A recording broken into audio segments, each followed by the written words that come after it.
By New Year's Day, I had canceled every single mortgage payment I'd been making for 5 years.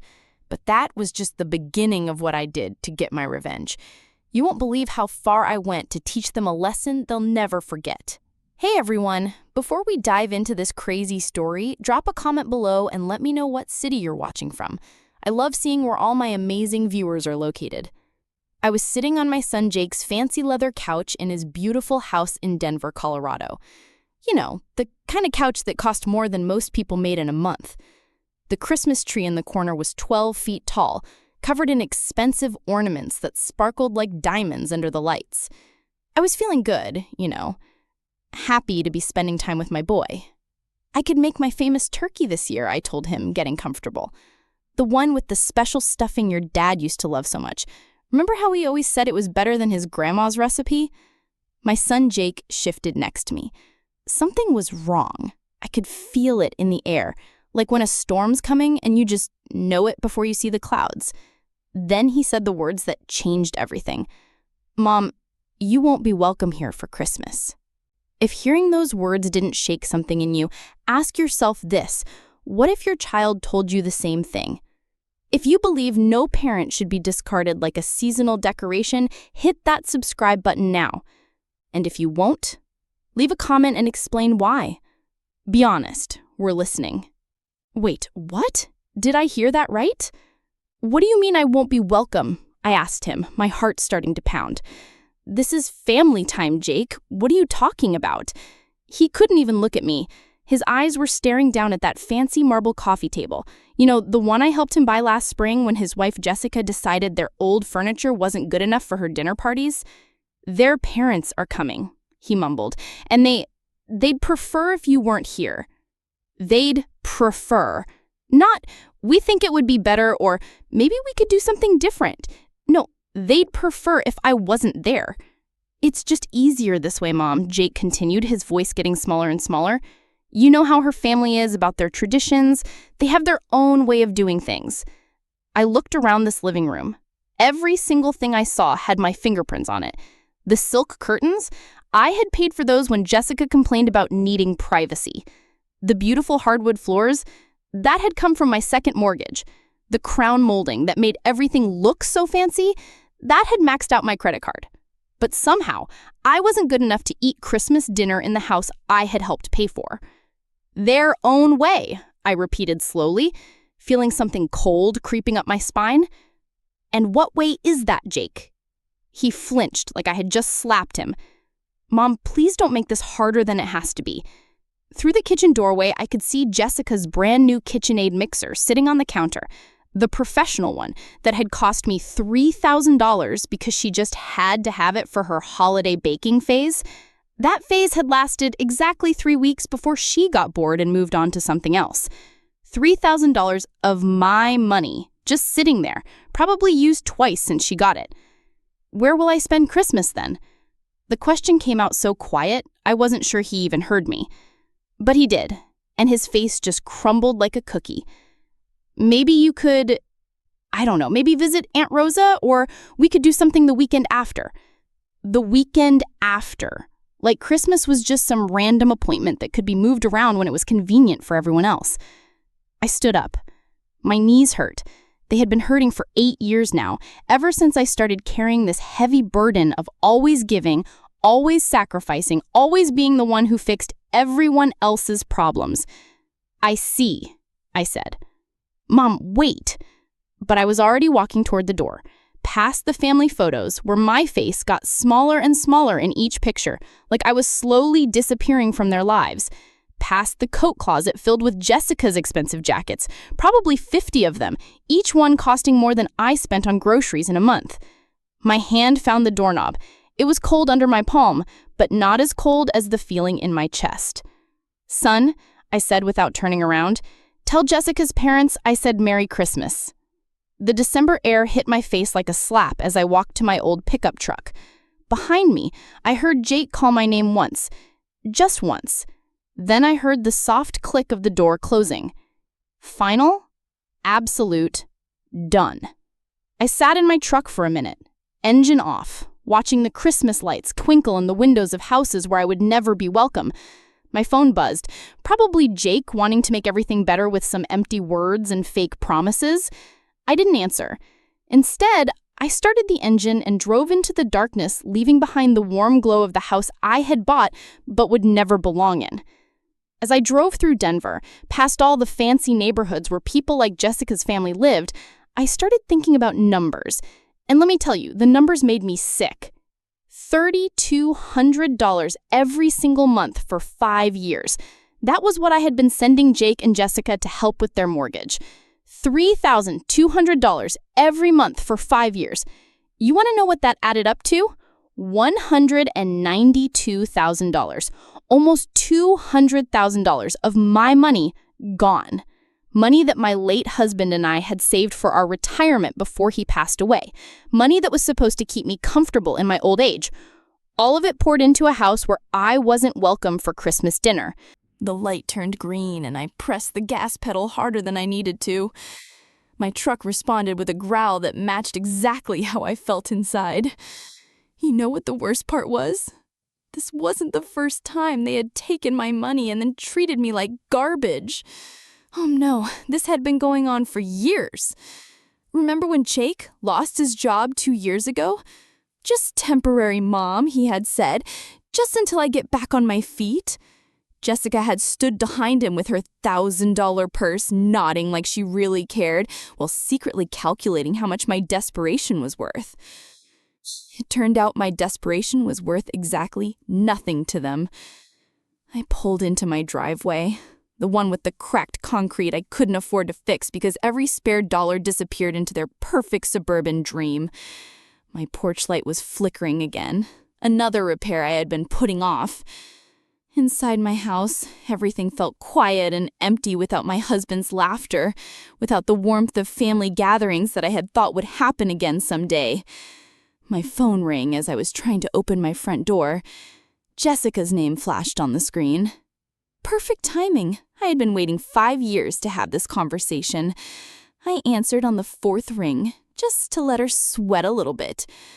Violet. Jessica's voice dripped with that fake sweetness she used when she wanted something, usually money. I heard about the little misunderstanding with Jake. Misunderstanding? I leaned against my kitchen counter, still wearing my coat. I don't think there's any misunderstanding, Jessica. You made your position pretty clear. Look, I know this seems harsh, she said, and I could hear shopping bags rustling in the background, probably spending money that should have gone to their mortgage payment. But you have to understand my parents' perspective. They're very traditional people. They expect a certain atmosphere during the holidays. A certain atmosphere. Right. And what atmosphere is that? There was a pause. I could practically hear the gears turning in her head as she tried to figure out how to say what she really meant without sounding like a complete monster. Well, she finally said, they're not used to your kind of cooking, all that spicy Mexican food and loud music. And frankly, Violet, they're educated people. They expect conversations about current events, literature, art, sophisticated topics. The words hit me like a punch to the stomach. Your kind of cooking. 8 years of biting my tongue, 8 years of swallowing insults for Jake's sake, 8 years of pretending not to notice the way she looked at me like I was some kind of hired help. You mean the food you ate every Sunday for 3 years when money was tight? The tamales you said reminded you of your grandmother's cooking? That was different, she snapped, and the fake sweetness disappeared completely. We were grateful then, but now, with my parents coming, we can't have the Mexican peasant embarrassing us at our fancy dinner table. There it was, the truth, finally, out in the open. This isn't about race, Violet, she continued quickly, like she knew she had just stepped in it. It's about class. My father graduated summa cum laude from Harvard. My mother speaks 4 languages. They summer in the Hamptons. What exactly would you contribute to dinner conversation? Stories about running a cleaning business? The heat flooded my chest, but I kept my voice steady. I built a business from nothing after my husband died when I was 32. I've employed over 60 people. I've paid more in taxes than your father made in his best year. Money isn't everything, Violet, she said, and I could hear the sneer in her voice. Breeding matters. Education matters. And frankly, your husband understood his place better than you understand yours. The line went dead silent. She had just brought up my dead husband, my beloved man who had passed away 8 years ago after fighting cancer for 2 years while I held his hand and promised him I'd take care of our son. What did you say about my husband? I'm just saying he knew how to blend in better. He didn't make waves. He understood that some spaces weren't meant for him. My hand tightened around the phone until my knuckles turned white.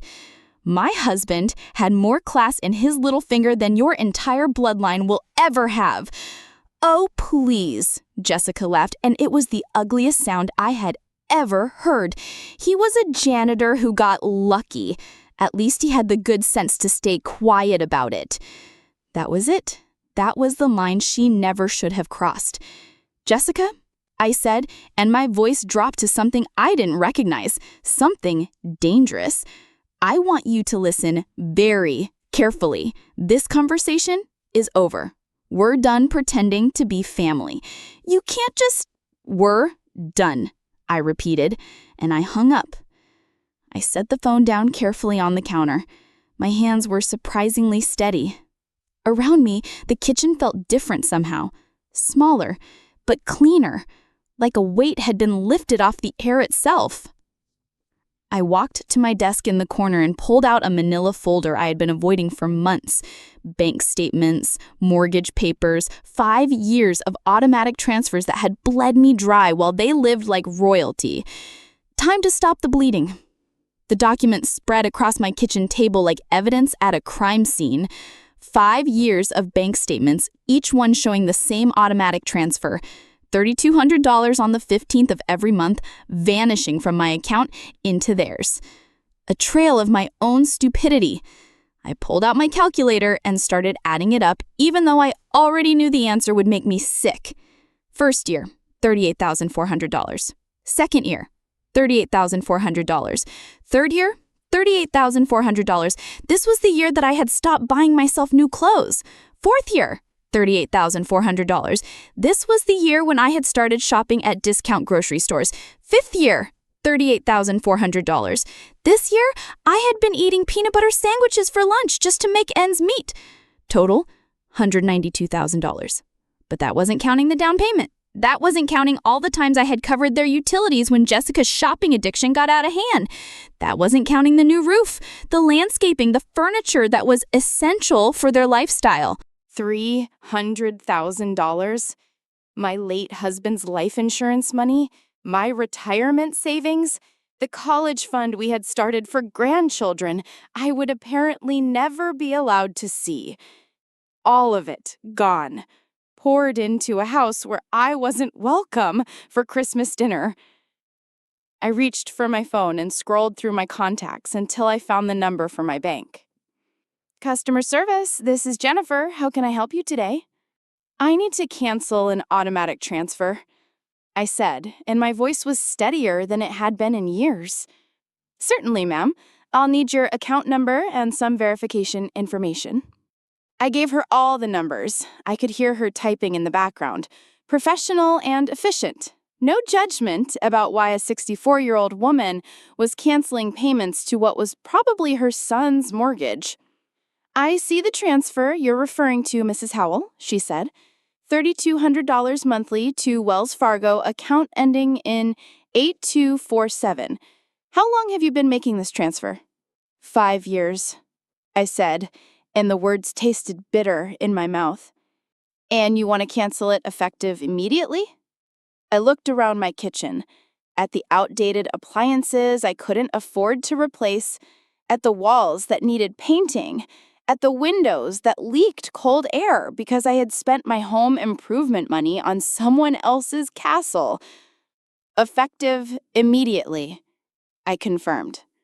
Done. The transfer has been canceled. Is there anything else I can help you with today?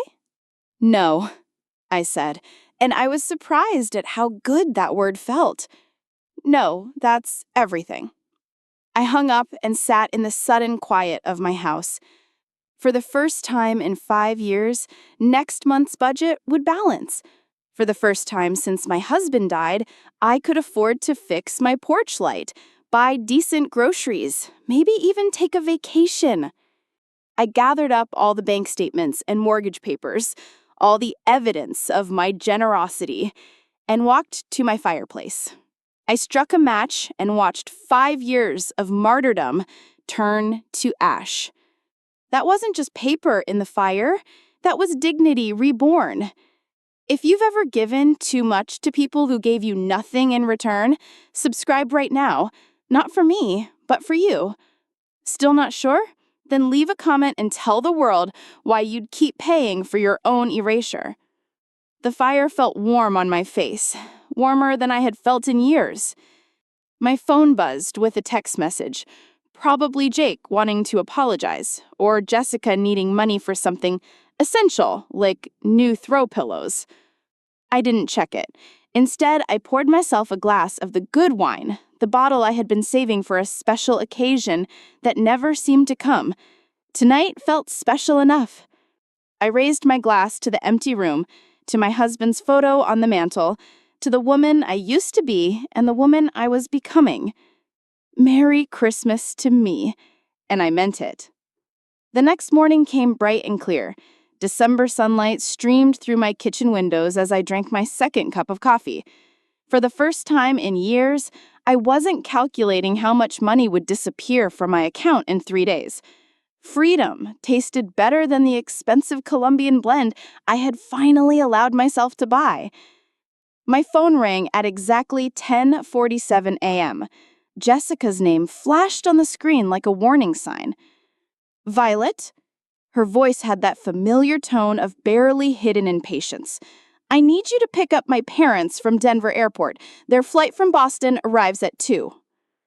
I set down my coffee mug carefully, watching the steam curl toward the ceiling. Jessica, I said slowly, did you forget about our conversation yesterday? Look, whatever that was about, we need to focus on practical matters now. My parents need transportation, and you're the only one with time during the day. The audacity was breathtaking. Less than 24 hours after telling me I wasn't worthy of sharing Christmas dinner with her family, she expected me to serve as their personal chauffeur. And you're asking me because that's what family does, Violet. They help each other. Her voice got sharp with irritation.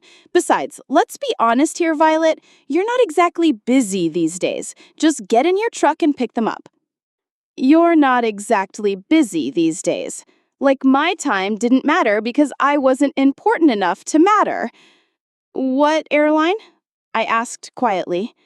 American Airlines Flight 1847. They'll be at baggage claim, Carousel 3. I could hear her typing in the background, professional and efficient. No judgment about why a 64-year-old woman was canceling payments to what was probably her son's mortgage. Of course, I said. I'll take care of everything. Good. And Violet, wear something decent. Maybe that blue blouse you wore to Jake's graduation. They notice things like that. The line went dead. She hadn't even said thank you. I sat back in my chair looking at my phone's blank screen. 2 p.m., Flight 1847, baggage claim, Carousel 3. I glanced at the clock above my sink. 10:52 a.m. Plenty of time. I poured myself another cup of coffee, added an extra spoonful of sugar, and opened yesterday's newspaper to the crossword puzzle I hadn't finished. 7 across. Sweet revenge. 8 letters. The answer would come to me eventually.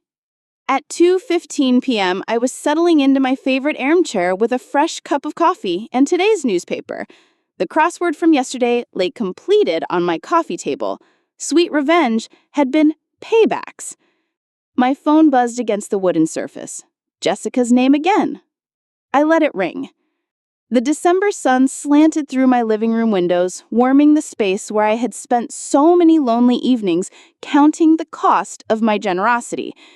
Today, the silence felt different, earned, intentional. 2:47 p.m., the phone buzzed again. This time, I could see the preview of her text. "Mom, where are you? My parents are..." I turned the phone face down and returned to the sports section. The Broncos had lost again. Some things never changed. By 3:30, my phone had buzzed 6 times. I had finished the newspaper, made a second pot of coffee, and started organizing my junk drawer. Amazing what you could accomplish when you weren't rushing around serving people who thought you were their personal butler. The 7th call came at 3:45. Instead of Jessica's name, I saw an unknown number. Probably her parents, borrowing someone's phone at the airport. I let that one ring too. Outside, my neighbor was hanging Christmas lights on his porch. His kids were running around the yard with that crazy energy that only December afternoons could bring.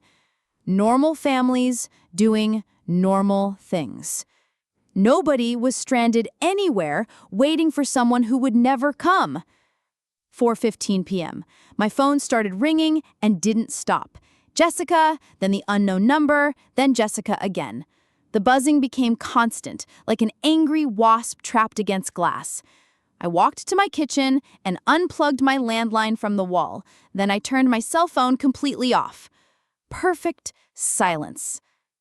I made myself a grilled cheese sandwich and heated up a can of tomato soup, comfort food I hadn't allowed myself in months because every grocery dollar had gone toward making ends meet while subsidizing their lifestyle. The cheese melted perfectly golden, the soup steamed in my favorite mug. Outside, the winter sun was already starting to set, casting long shadows across my backyard. Somewhere across town, 3 people were probably standing in an airport parking garage, arguing about taxi fares and wondering how their personal servant had the nerve to strand them. The thought made my soup taste even better. By 5 p.m., I had eaten dinner, loaded my dishwasher, and was considering what movie to watch. It had been years since I'd had an entire evening to myself without worrying about emergency calls for money or last-minute favors. I was reaching for the TV remote when someone started pounding on my front door. Not knocking, pounding. The kind of aggressive hammering that rattled the frame and announced pure fury. I set down my coffee and walked slowly toward the sound, already knowing exactly who I would find on the other side. The pounding got louder as I approached the door, each blow more violent than the last. Through the peephole, I could see 3 figures crowded on my small porch like wolves circling their prey.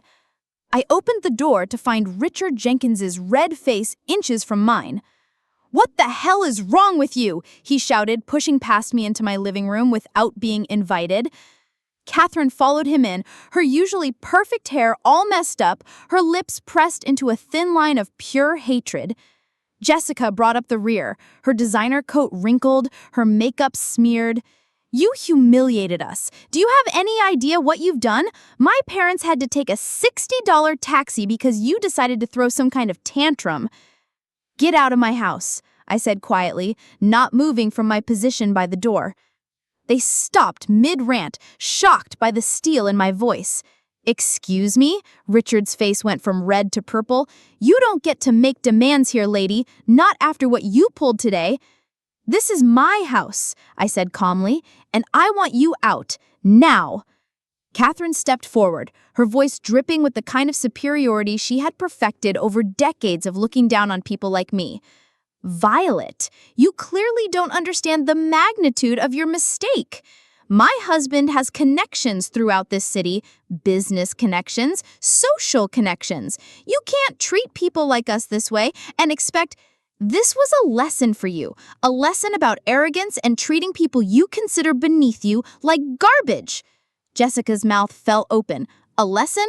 Who do you think you are to teach anyone anything? You're nobody.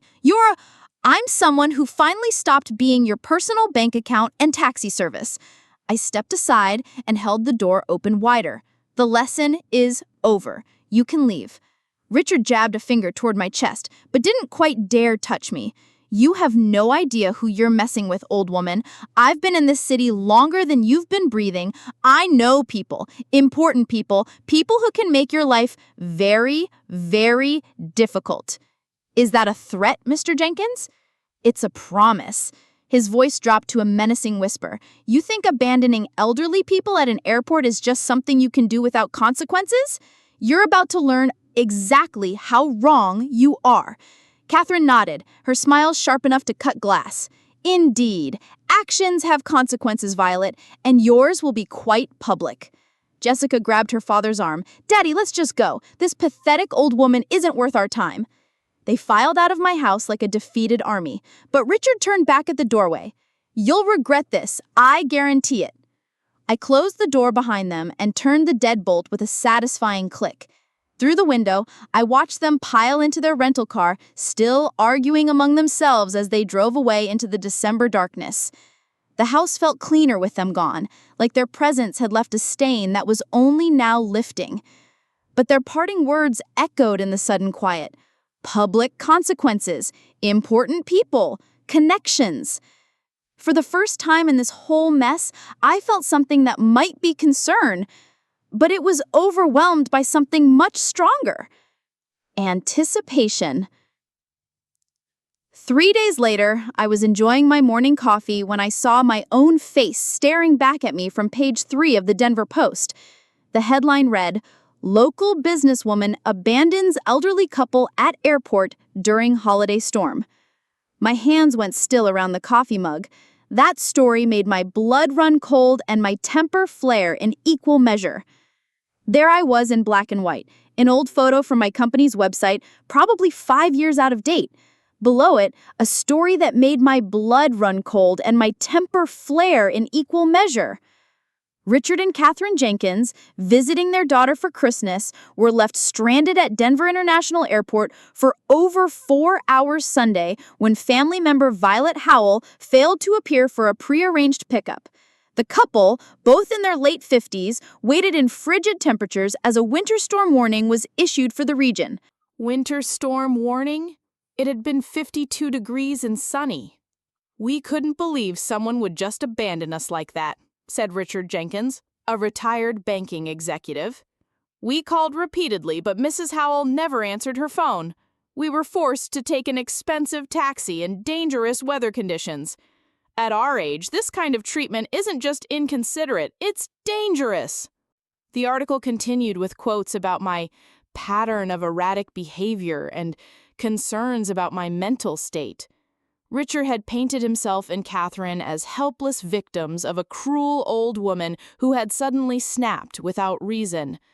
No mention of the Christmas dinner rejection, no context about Jessica's demands or their years of financial exploitation.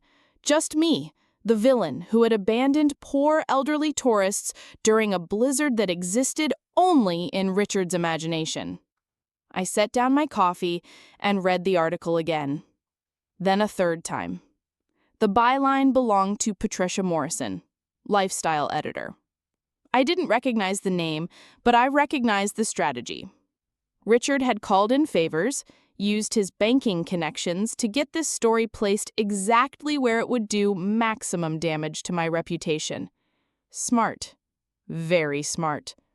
For the first time since this whole mess started, I felt a grudging respect for my opponents.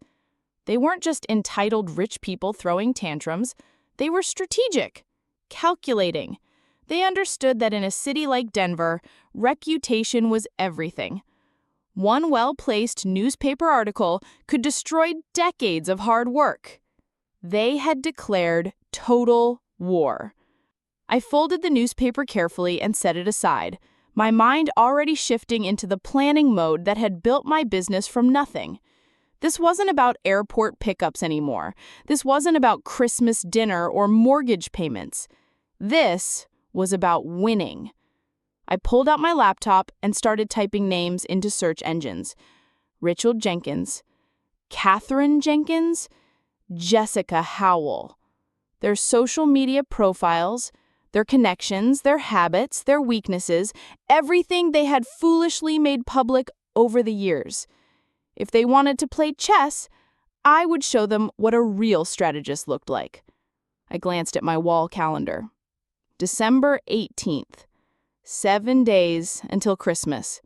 7 days to plan something they would never forget. I spent the next 3 days living in a different world, not the world where I was Violet Howell, the broken-down old woman who had let her family walk all over her. This was the world where I was Violet Howell, businesswoman, strategic thinker, someone who had built something from nothing and wasn't about to let a bunch of entitled parasites destroy what I had worked 40 years to build. My laptop became command central. Social media profiles filled my browser tabs like playing cards in a high-stakes game. Richard Jenkins, retired First National Bank manager, member of the Cherry Hills Country Club, treasurer of the Denver Business Leaders Association, a man who had spent his career in positions of trust and influence, a man with a lot to lose. Catherine's Instagram painted a perfect picture of refined living. Charity luncheons, wine tastings, vacation photos from Aspen tagged with #blessed. Every post carefully designed to project success and sophistication. Comments from friends praising her elegant taste and inspiring lifestyle. All built on other people's money, including mine. Jessica's Facebook timeline told the real story. Posts about our beautiful home with photos of the kitchen I had paid for, check-ins at expensive restaurants during the months when I had covered their utility bills, a status update from last week. So excited for Christmas dinner with family, can't wait to show off our hosting skills. Our hosting skills, our home, our success. The narcissism was breathtaking. But it was Jake's LinkedIn profile that gave me the final piece I needed. His recent activity showed a new connection. Patricia Morrison, lifestyle editor at the Denver Post. The same Patricia Morrison who had written the hit piece about me. I leaned back in my desk chair and looked at the evidence spread across my screen. These people had made 3 critical mistakes. First, they had underestimated me completely. Second, they went public with their attack, which meant I could go public with my response. Third, they had documented their entire privileged lifestyle online, creating a perfect catalog of hypocrisy. A quick search through local business directories confirmed my suspicion. 3 mutual connections between Richard and Patricia's editor. The story hadn't just appeared, it had been planted carefully and deliberately. Amateur hour. I opened a new document and started typing. Not a response to their media attack, something much better. A timeline. 5 years of financial support, documented with bank statements, receipts, and canceled checks. The down payment for their house? $55,000 from my home equity loan. The kitchen renovation when Jessica decided granite countertops were essential. $22,000 from my credit card. 60 monthly mortgage payments of $3,200 each. $192,000 and counting. Over $300,000, more than I had spent on myself in the last decade. My phone buzzed with a text from a number I didn't recognize. Probably Jessica, trying a new angle. I ignored it and kept working. By evening, I had everything organized in a folder thick enough to choke a horse. Bank statements, receipts, photos downloaded from their social media showing off purchases I had funded. A printed copy of the newspaper article with my handwritten notes in the margins documenting each lie and distortion. I looked at my wall calendar. December 24th was circled in red, not because it was Christmas, but because it was the perfect day for justice. According to Jessica's events page, they were hosting Christmas dinner for 14 people. Family, friends, neighbors, members of their social circle. The kind of people who read the Denver Post and formed opinions based on what they saw there. The kind of people who deserved to know the truth. I closed my laptop and walked to my kitchen where I had left my good camera, the one I had bought years ago to document job sites for my business. Time to put it to work documenting something else entirely. Tomorrow was Christmas Eve. Tomorrow, Richard Jenkins and his family were going to learn what happened when you declared war on someone who actually knew how to fight. Christmas Eve Justice.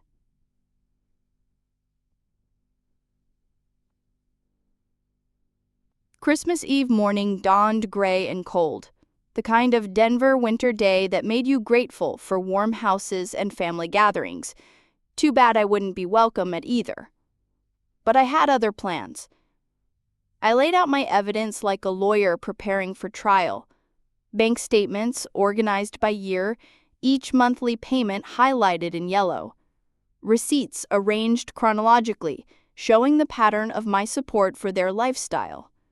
Photos printed from their social media, Jessica's new jewelry, their vacation pictures, the expensive Christmas decorations currently adorning the house I had helped them keep.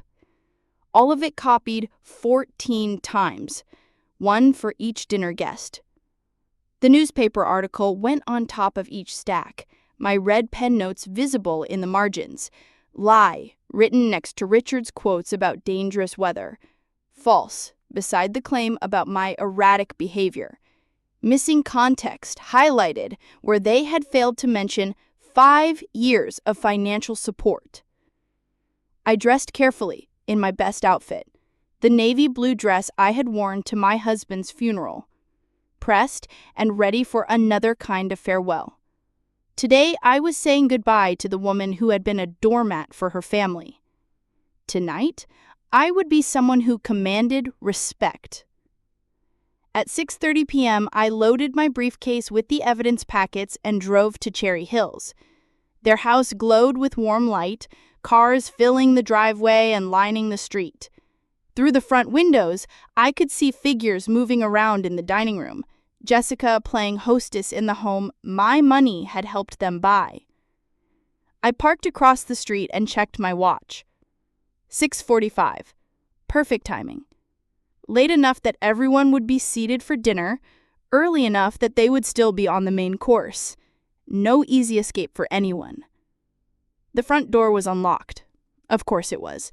Jessica loved to show off how safe their neighborhood was, how they didn't need to worry about security like people in rougher areas. I let myself in quietly, the warm air hitting my face along with the sounds of laughter and conversation from the dining room. "But darling, that's not how we do things in our family," someone was saying, followed by more laughter. Our family. After everything they had done to exclude me from it. I walked into the dining room carrying my briefcase. 14 faces turned toward me with expressions ranging from surprise to horror. Jessica froze with her wine glass halfway to her lips. Jake's face went pale. Richard and Catherine looked like they had seen a ghost.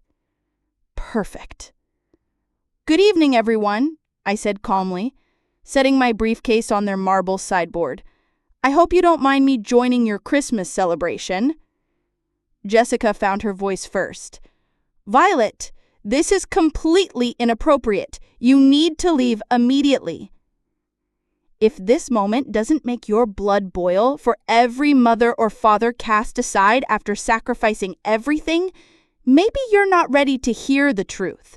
Hit subscribe if you believe lies don't get to win just because they wear pearls and a fake smile. And if you're defending Jessica right now, don't hide. Drop your thoughts in the comments and explain yourself. "Actually," I said, opening my briefcase and pulling out the first stack of papers, "I think your guests deserve to know who really paid for this dinner, this house, and this lifestyle you've been showing off."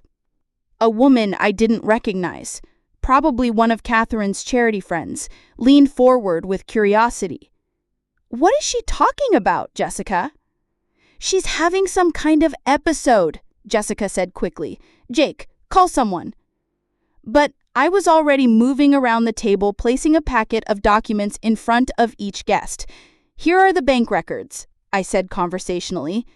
5 years of financial support, $192,000 in mortgage payments alone, plus the down payment, renovations, furniture, appliances, everything you see around you. The room went silent except for the rustling of papers as 14 people began examining the evidence. I watched their faces change as they absorbed the numbers, the dates, the undeniable proof of my generosity and their deception. "This is," one man started, then stopped, staring at a bank statement showing $3,200 transferred month after month. "Outrageous," finished the woman across from him. "Jessica, why didn't you tell us any of this?" Jessica's perfect composure was cracking like ice on a warm day. "It's more complicated than it looks. Violet volunteered to help us. We never asked for anything." "Actually," I interrupted, pulling out the newspaper article, "let's talk about what you did ask for and what you told the media about me." The temperature in the room seemed to drop 10 degrees. I placed copies of the newspaper article on the table, watching as the dinner guests recognized my photo from the story that had run 3 days earlier. "Now," I said, my voice carrying clearly through the sudden silence, "let's talk about the real manipulators in this family." Richard's face had gone from red to ash gray. Catherine sat rigid in her chair, her wineglass forgotten in her hand. "Mr. Jenkins here used his banking connections to plant this story. Notice how I'm portrayed as unstable and dangerous, abandoning poor elderly people in freezing weather." A gray-haired man in an expensive sweater looked up from the article. "Richard, what is this about?" "The weather was 52 degrees and sunny," I said before Richard could answer. "And they weren't stranded tourists. They were Jessica's parents coming to the Christmas dinner I had been banned from attending because I wasn't good enough for their company." Catherine finally found her voice. We never said—" "What, Catherine?" I pulled out my phone where I had screenshotted several of Jessica's social media posts. "That I was too low class for your parents? That my Mexican food and working class conversation would embarrass you in front of your educated friends?" The woman I had identified as one of Catherine's charity friends shifted uncomfortably in her seat. "Catherine, surely you didn't—" "She's twisting everything," Richard blustered, but his voice lacked conviction. "This woman has serious mental health issues, the stress of aging, financial problems." Financial problems? I almost laughed. "Mr. Jenkins, I had been supporting your daughter and son-in-law to the tune of nearly $3,200 a month for 5 years. The only financial problems here were the ones you were about to have." I turned to address the entire table. These people had taken over $300,000 from me while calling me names behind my back. They had manipulated my son against me, banned me from family gatherings, and when I finally stood up for myself, they tried to destroy my reputation in the newspaper. Jake spoke for the first time, his voice barely above a whisper. "Mom, I didn't know about the newspaper." "Your wife knew," I said quietly, "and her parents orchestrated it. They turned me into a villain for refusing to be their personal ATM and chauffeur service." The social dynamic in the room was shifting like an earthquake. I could see it in the guests' faces, the gradual realization that everything they had been told about tonight's generous hosts was built on lies. "This is unconscionable," said an elderly woman in pearls, staring at the bank statements. "Richard, how could you let your daughter take advantage of this woman's generosity, then attack her publicly when she stopped enabling it?" Richard's carefully maintained facade was crumbling like a house of cards. "You don't understand the full situation." "I understand perfectly," the woman interrupted. "This woman had been supporting your family financially while you treated her like hired help. And when she finally said no, you tried to ruin her reputation in the newspaper." Catherine's voice came out strangled. "She abandoned us at the airport." "After you told me I wasn't welcome at Christmas dinner because my presence would be inappropriate for your parents," I said calmly. "After 5 years of paying their bills while you looked down on me for my ethnicity and education level." The silence was deafening. 14 people staring at Richard and Catherine with expressions ranging from disgust to embarrassment for having associated with them. Jessica made one last desperate attempt to control the story. Everyone, please, this is a family matter that's gotten out of hand. No, I said firmly. This stopped being a family matter when you made it public, when you used the newspaper to attack my character, when you decided my reputation was acceptable collateral damage for your pride. I looked around the table at faces I didn't recognize, but who now knew exactly who I was. I wanted you all to know the truth before you read about Violet Howell in the paper again, because you will read about me again. But next time, it'll be the real story.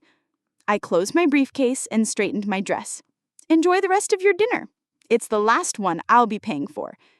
As I walked toward the door, I could hear the eruption beginning behind me. Voices raised in accusation, questions demanding answers, the sound of a carefully constructed social facade falling apart. It was the most beautiful Christmas music I had ever heard. The letter arrived on a Tuesday morning in March, delivered by certified mail with the weight of legal consequences behind every word. I signed for it at my front door, noting how the spring air smelled of new growth and possibility instead of the winter desperation that had marked those dark December days. Notice of default, the envelope read. Final demand for payment. Inside, 3 months of missed mortgage payments had caught up with Jake and Jessica like a tsunami of reality. $9,600 in arrears, 14 days to bring the account current or face foreclosure proceedings on the house I had helped them buy. I set the letter aside and returned to my coffee, reading it the way you would read news about distant weather. Interesting, but not my problem anymore. My phone had been ringing for weeks with increasingly desperate calls. Jessica's number, blocked after the first hysterical voicemail. Richard and Catherine, whose social standing in Denver had evaporated like morning mist after their Christmas dinner humiliation. Even Jake, whose calls I had been ignoring out of mixture of anger and curiosity about how long it would take him to swallow his pride. The answer, apparently, was 97 days. He knocked on my door that Thursday evening. No longer the confident man who had excluded me from Christmas dinner, but someone who looked like he had aged a decade in 3 months. Dark circles under his eyes, his expensive suit wrinkled, the smell of desperation clinging to him like cheap cologne.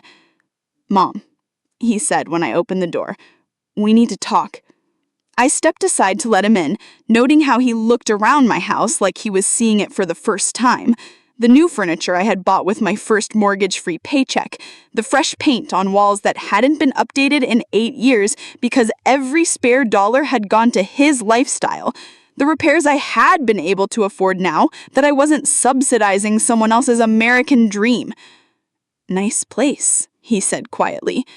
"It's what happens when you spend money on yourself instead of people who don't appreciate it," I replied, settling into my new recliner. "Coffee?" He shook his head, perching on the edge of my couch like he was afraid to get comfortable. "Mom, I need you to know how sorry I am about everything. Christmas dinner, the newspaper article, the way the way we treated you." "Go on." "He didn't know about Richard planting that story. I swear I didn't. When I found out, God, Mom, the things they said about you behind your back, the way they talked about our family, about Dad's memory." My jaw tightened at the mention of my husband, but I kept my voice level. "And exactly what did they say about your father?" "That he knew his place better than you knew yours, that he understood boundaries." He couldn't meet my eyes. "I should have defended you. I should have stood up to them years ago." "Yes," I said simply. "You should have." We sat in silence for a long moment, the weight of 5 years of mistakes filling the space between us. Outside, I could hear my neighbor mowing his lawn, the normal sounds of a normal Thursday evening in a normal neighborhood where sons don't exclude their mothers from Christmas dinner. "The house is in foreclosure," Jake said finally. "I know. We can't make the payments without—" Stopped, seeming to realize how that sounded.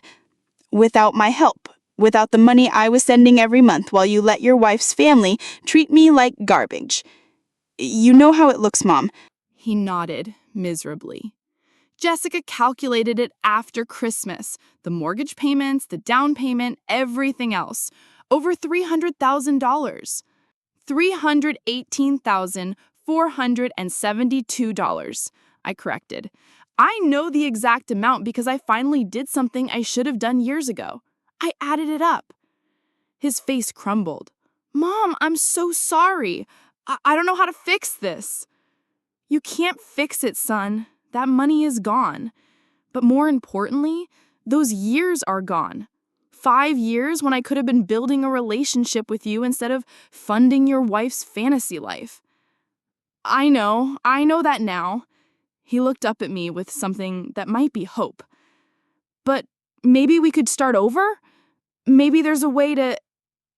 Are you asking me to resume the mortgage payments? The hope died in his eyes. We're going to lose everything, Mom. The house, Jessica's respect for me, her parents' approval. I don't know what I'll do. You'll figure it out, I said, not unkindly. The same way I figured out how to live without a son who respected me. The same way I learned to spend Christmas alone while you celebrated with people who thought I was beneath them. He started to cry then, quietly, like a man who had run out of other options. I lost you, didn't I? I chose them over you, and now I've lost you forever. I watched him for a long moment. This man I had raised and loved and sacrificed for, who would let his wife's family convince him that his mother wasn't good enough for their company. Jake, I said finally, you didn't lose me. You gave me away. There's a difference. He wiped his eyes with the back of his hand. Is there any chance, any way you could forgive me? I forgave you months ago, and I meant it. But forgiveness doesn't mean going back to the way things were. It doesn't mean pretending this didn't happen, or that I'm going to resume paying for a lifestyle that came with the condition that I be grateful for scraps of your attention. Then what does it mean? I stood up and walked to my mantel where my husband's photo sat next to a new picture. Me with my sister Rosa and her family at Easter dinner. The first holiday I had spent with people who actually wanted me there. It means that if you want a relationship with me, you'll have to build it from scratch. It means showing me respect instead of demanding I earn it. It means making choices based on what's right, not what's convenient. I turned back to him. And it means that the next time someone, your wife, her parents, anyone, tries to exclude me from family gatherings, you'll remember who actually acts like family. He nodded slowly, understanding perhaps for the first time that respect wasn't something you could take for granted. The house, he asked quietly, isn't your problem anymore. I sat back down, feeling lighter than I had in years.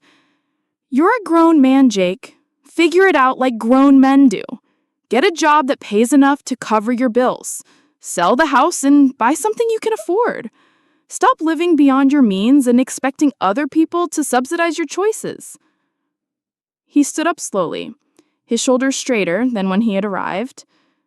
You're right about all of it, Mom. I know. He walked to the door, then turned back. Mom, for what it's worth, seeing you stand up for yourself at Christmas dinner, I was proud of you. Embarrassed and angry, but proud too. Good.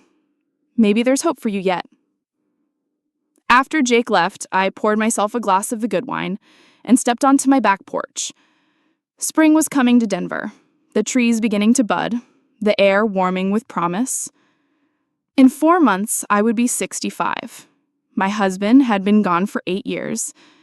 I had wasted 5 of those years being a doormat for people who didn't appreciate my sacrifice. I wasn't planning to waste any more. My phone buzzed with a text from Rosa. Dinner Sunday? The kids want to show you their school projects. I smiled and typed back. Wouldn't miss it. Real family, it turned out, was something you found with people who actually wanted you there. Everything else was just expensive theater, and I was done buying tickets to shows where I wasn't welcome on stage. The wine tasted like freedom, and the future looked exactly as bright as I was willing to make it.